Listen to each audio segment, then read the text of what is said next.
धन्यवाद अध्यक्ष जी। Okay.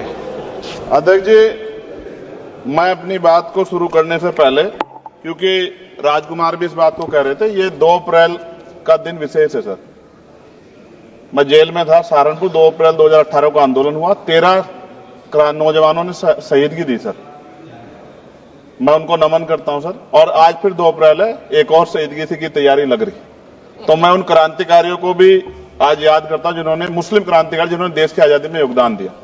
Sir, अंदाजे जमाना कहता है कि मौजे हवा रुख बदलेंगी, अंगारों से गुलशन फूटेगा, शबनम से सरारे निकलेंगी।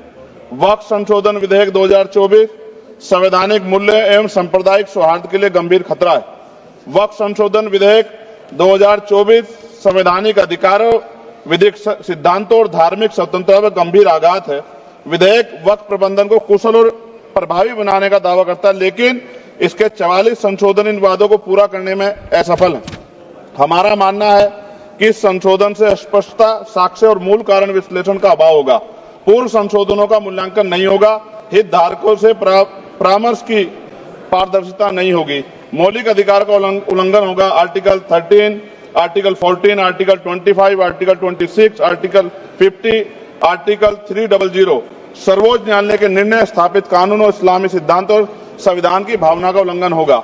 असत्य वादे बनाम वास्तविक प्रभाव, विधेयक सुधार और सशक्तिकरण का दावा करता है, लेकिन वास्तव में धार्मिक संपत्तियों के पुनः वर्गीकरण, जब्ती का प्रावधान संशोधन 39A, ऐतिहासिक मस्जिदों, कब्रिस्तानों को सरकारी संपत्ति घोषित करना, जिससे सांप्रदायिक तनाव पैदा हो सकता है। जिलाधिकारियों को अत्यधिक अधिकार प्राप्त करना, संशोधन 4B।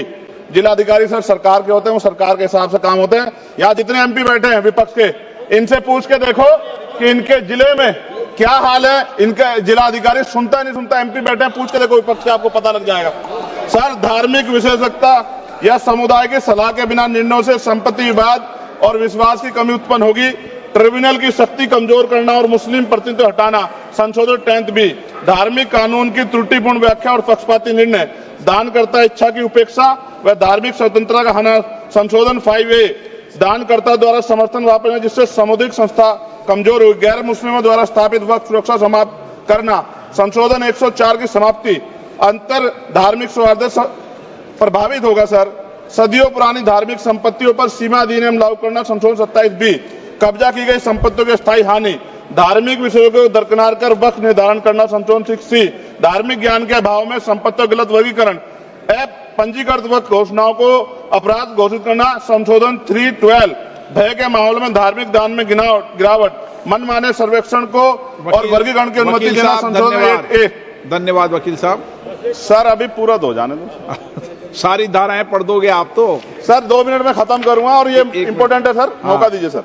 बिना जवाबदेही के बड़े पैमाने पर वक्फ संपत्तियों का पुनः वर्गीकरण, प्रशासनिक भ्रम और प्रभावशीलता को नुकसान पहुंचाना, संशोधन 12D। कानूनी विवादों और कुप्रबंधन को वक्फ बोर्डों की विश्वसनीयता का नुकसान, स्पष्ट आधारों पर राज्य द्वारा वक्फ बोर्ड को भंग करने का अधिकार, संशोधन 3C। राज्य के व्यापक विरोध प्रदर्शन, धार्मिक लक्ष्य का लक्ष्य, सार्वजनिक हित के नाम पर वक्फ प्रशासन पर पूर्ण नियंत्रण, संशोधन 37C2।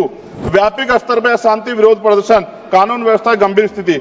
सर, सरकार के उद्देश्य से नजर आता है मुस्लिम समुदाय के योगदानों पर नियंत्रण स्थापित करना, मुसलमानों को उनकी वक्फ संपत्ति वंचित करना, वक्फ स्थापित करने का अधिकार प्रतिबंध लगाना, वाकिफ और मुतवल्ली की इस्लामी परिवर्तन करना। इस विधेयक को वर्तमान रूप से स्वीकार करें और समावेशी परामर्श, कानून स्पष्टता, संवैधानिक धार्मिक सुरक्षा सुनिश्चित करें। सर, ये तो बिल पे था सर, क्योंकि आप कहते हैं बिल पे बोलना चाहिए, 2 दिन नहीं, लेकिन सर मैं सुबह से सुन रहा हूं सर 2-3 चीजें बोलूंगा सर। जो विद्वान सरकार मुसलमानों की कितनी हितैषी है सर, कुछ कह रहे हैं क्या? जो विद्वान होता है वो बिल पे बोलता है। सर, बस खत्म कर रहा हूं। सरकार कितनी हितैषी है सर? केंद्रीय मंत्रिमंडल में एक भी मुस्लिम मंत्री नहीं है। सच तो यह है कि अभी ईद पे नमाज पढ़ने के लिए भी नए नियम बनाए गए, और जो नमाज पढ़ रहे थे उनके पीछे पुलिस कर्मचारी लाठी लेकर खड़ा था, मैंने खुद देखा सर। अगर सरकार इतनी देर सच्चर कमेटी की रिपोर्ट पर चर्चा कराएगी। बिल्किस बानो के आरोपियों का जेल से बाहर आने के बाद स्वागत किया गया सर। मुसलमानों की जमीन की बात है, SC/ST की जो जमीन है वो छीनी जा रही है सर। कानून से ऊपर उठकर मुसलमानों घरों पर बुलडोजर चलाए गए, सबने देखा। सुरक्षा की बात करते हैं, लिंचिंग की गई, मुसलमान मारे गए सर। कावड़ यात्रा में गरीबों के ठेलों पे सुप्रीम कोर्ट ने ऑर्डर किया कि नाम मत लिखवाओ, देश को मत तोड़ो। अंत में सर बात निकली है तो दूर तक जाएगी। पार्टी सरकार के नेता यात्रा निकाल के कहते हैं मुसलमानों को भगाओ, और कई एक मुस्लिम एमपी पिछली बार सर उनको क्या क्या शब्द निकले, कोई निंदा नहीं हुई सर, और उसका प्रमोशन हुआ। और कभी आपके नेता कहते हैं सरकार गोली मारो, और आप हिंदू राष्ट्र की बात करते हैं सर। मेरा यह कहना है सर, मैं इसका पुरजोर विरोध करता हूं और अपनी एक शायरी के साथ खत्म करूंगा। तो बहुत सुनी मैंने आज दोनों तरफ, जब तक ना बदले जालिम हुकूमत का मिजाज, एहतजाज एहतजाज एहतजाज, और ये तब तक रहेगा जब तक सर अपनी सरकार सोच नहीं होती। धन्यवाद सर।